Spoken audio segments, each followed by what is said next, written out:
Salut les vrais. Alors Eric, tu continues de nous faire partager tes petites vidéos du Japon, bah ouais, toujours, c'est toujours un plaisir. En plus, je pense que on a montré la première vidéo où on avait présenté un peu les disquaires d'Osaka. Et puis là, on est toujours à Osaka, mais on va changer un peu de style. On voulait pas que montrer du vinyle. Et en fait, on va vous montrer un bar qui s'appelle le Misono Universe Bar, qui se trouve dans un building qui est pas loin de la station Mamba, qui est un quartier central de Osaka, quartier de la fête, quartier de la nuit. Et en fait, ce building, à l'intérieur, vous avez plusieurs bars dans ce bar-là. Donc, on appelle ça le Misono Building, en fait. Et dans ce bar, on organise souvent des soirées et surtout des concerts. Donc, voilà, j'avais envie de te faire découvrir ça. Donc, tu vas me dire un peu ce que tu penses des groupes qui vont passer. Alors, pour la petite histoire, pourquoi on s'est retrouvés dans ce building? Parce qu'il fallait vraiment le trouver. Eh ben, je sais pas si vous vous rappelez, la vidéo précédente, on avait montré un disquaire qui s'appelait Time Bomb. Oui, Time Bomb. Et à Time Bomb, en fait, j'ai eu l'occasion de discuter avec les vendeurs, mais surtout avec le patron, celui qui a ce magasin depuis quelques années, qui m'a dit justement un peu quels étaient les bons plans sur Osaka.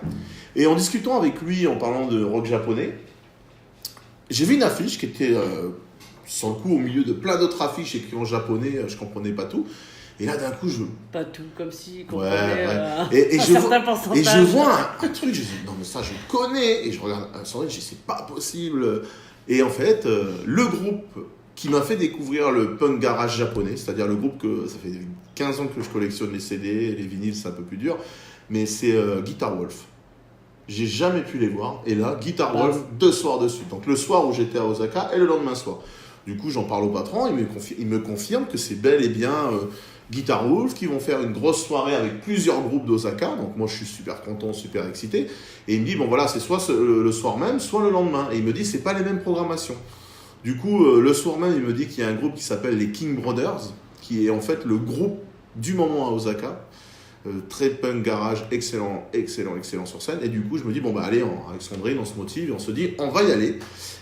Et après, c'est tout un petit périple le soir dans les quartiers de nuit à Osaka. On arrive à la station Mamba, on avance un petit peu dans les rues et on tombe sur ce building. Et là, pas de porte, pas de lumière. Ouais. Un gros type à l'entrée.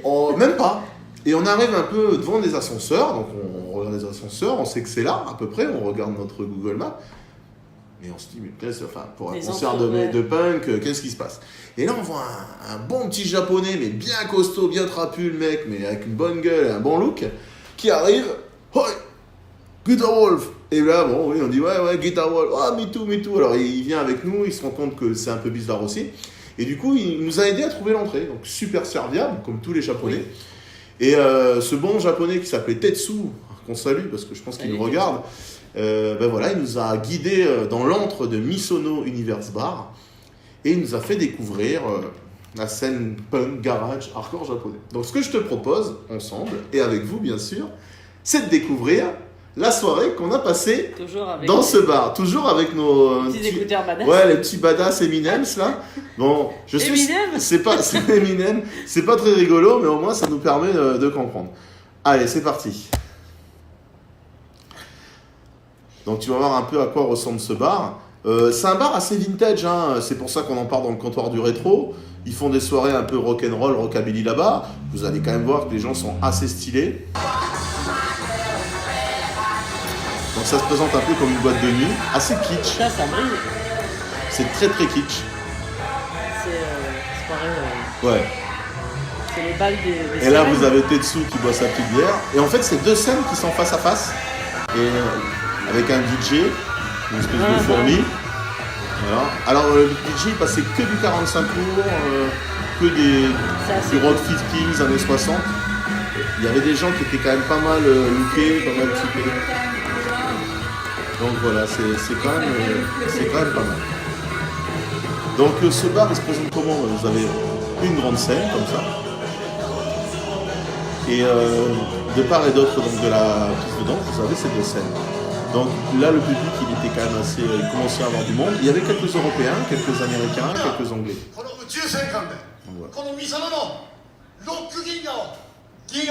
À la japonaise. Oui, alors c'est le chanteur de Guitar Wolf. Voilà, c'est parti. Donc, premier groupe, The Taco-san. Voilà, The Taco-san qui évolue dans un style un peu funky. Très funky, du rock très funky.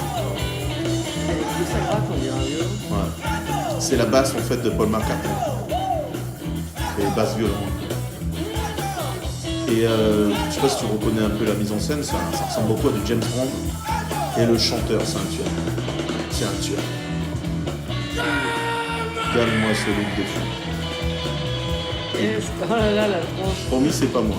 Luchador. Le luchador. Dis donc, c'est bleu ça aussi, ça c'est pas toi dans ton pied. C'est pas ça. La classe routière. Ah, la cape qui va et tout. Le bon moule beat de Mais la lucha grave, le libre. moule beat des familles. Avec ce moustache. Avec le décolleté comme ça. Yeah, vas-y mec. T'as vu ce petit déhanché? Mais alors, dis donc, baby. Ça te fait pas rêver. Eh, dis donc. Super musicien. Attends, le détail qui tue, il a des pattes. Il n'a pas de cheveux, il a des pattes et une moustache à la Alors les moyenne. pattes c'est faux et la moustache aussi. Eh ben, il donne tout. Hein. Ça c'est leur hit celui-là.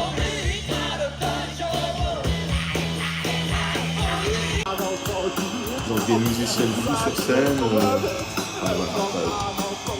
Donc là maintenant c'est un. Vous devez reconnaître. C'est un groupe hommage aux Ramones. Donc, écoutez un peu, c'est quand même assez ressemblant.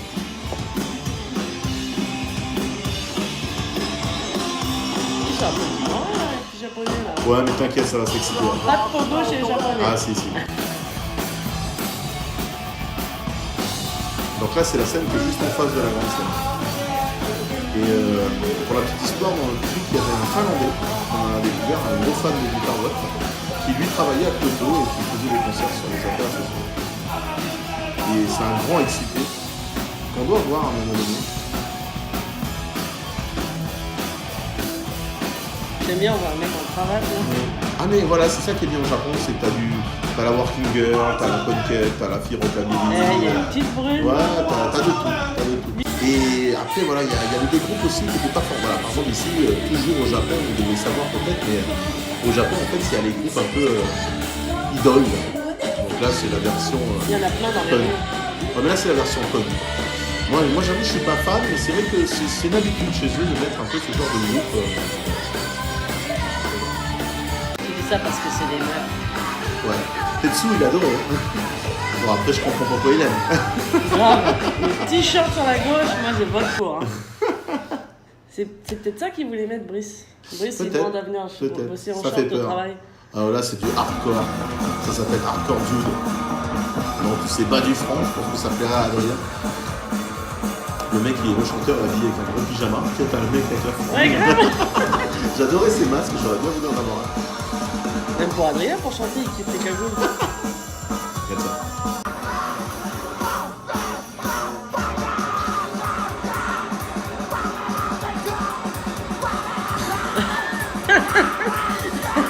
Avec le gros métalleux à la guitare. Oui, ça me fait grave. peur. Et là, t'as vu la batteuse, la petite japonaise là, avec son bandana là, old school. Putain, le bandana est plus gros que son front.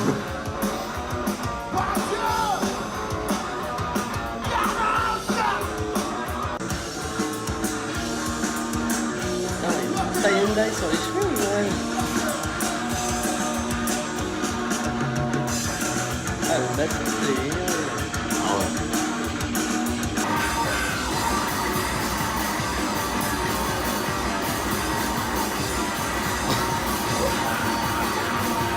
Le pyjama avec les charentaises, moi je dis, ça tape.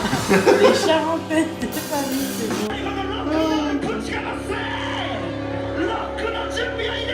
Voilà, la grosse claque. Ça c'est notre. On va laisser les petites. Ça c'est qui? Les King Brothers. Ah ouais.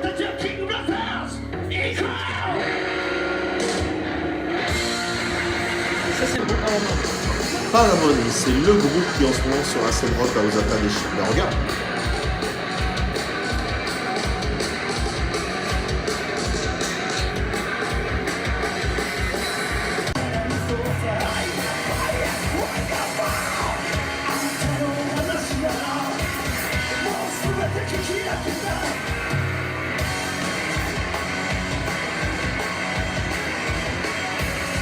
C'est vraiment la sensation là actuellement. Il n'a pas signé sur une major, c'est tout en voilà, c'est d'autoproduction. Et le mec il a passé quasiment tout le concert debout sur la foule.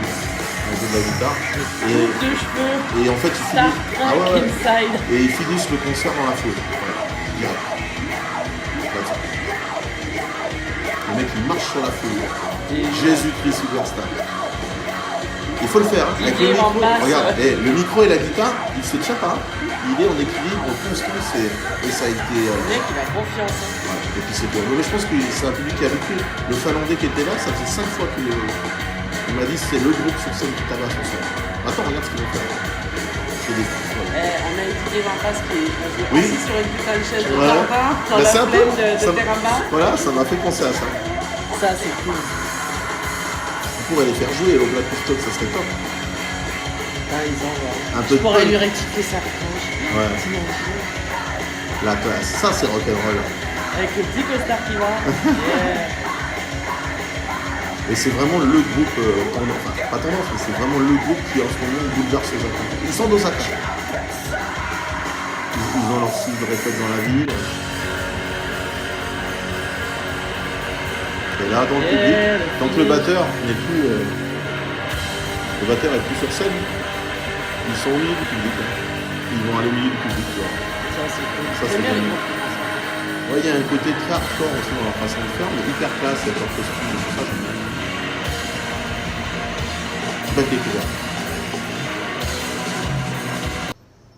C'est vraiment une tuerie. Et après, il y a eu d'autres groupes aussi. Allez, celui-là, il est pour toi. Yeah. Alors, ces filles, elles sont toutes mimiées avec leur petite robe, du garage un peu trashy. Mais quand je dis trashy, c'était pas que dans la musique, c'était aussi dans l'attitude. Tu sais, qu'on a l'habitude de voir les Japonais un peu coincés. Waouh, c'est regarde ce qu'elle fait.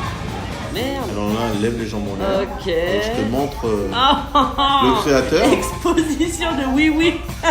Alors pour information, c'est nickel. Hein, ça va qu'elle est jolie parce que si elle avait été vue, elle aurait fait what. Et regarde la guitariste. Heureusement qu'elle a mis une culotte.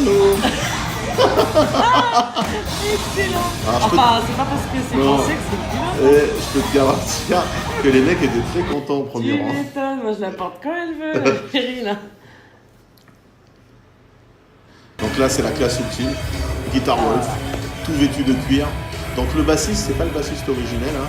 Le bassiste originel est mort il y a quelques années et là c'est un tout curieux bassiste, c'est un beau grand japonais, c'est rare d'en voir, très grand, beau comme un dur, il a un petit côté Richard Hell, je sais pas si vous connaissez un peu à la côté New York Punk.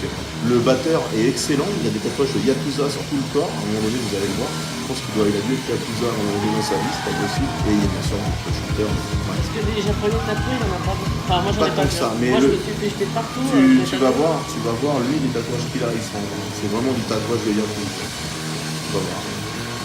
Et ce groupe il est connu dans le monde entier, il a beaucoup enregistré avec Jim Spencer, des explosions, il a tourné en Europe, en Angleterre, en Amérique. Ils sont très connus en France.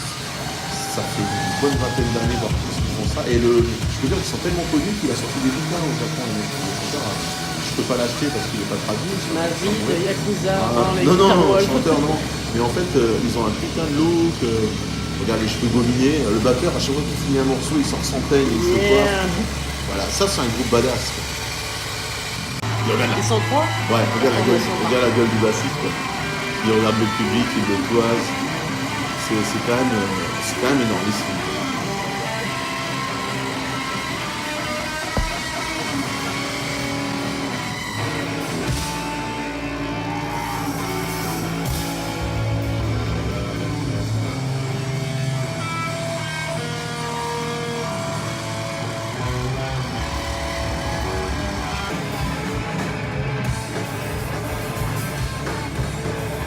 Là, le public est un peu réveillé.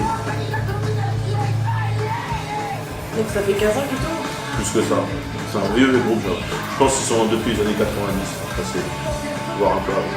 C'est un groupe qui a vraiment, on va dire, fait connaître la scène garage punk japonaise. Avec Michel Gunn Elephant, King Generate, les 568, enfin voilà, des groupes comme ça qui vraiment ont porté cette scène. Grand respect pour ces gens-là. Regarde Dalsis. Il a une tête de fou. C'est vrai qu'il est beau gosse. Ah, ça... Regarde le batteur, il a touche du batteur. Yeah. Avec sa banane et tout. Et regarde qu'ils vont enlever sa veste. Regarde ça, les petits tatouages de Yakuza. C'est bon ça. Et il a toujours les rébans, hein. À aucun moment il les lâche. En même temps, quand t'es sur scène, enfin, la fille qui a pas été sur scène, c'est pas le cas, mais t'as la lumière dans la gueule, c'est dégueulasse.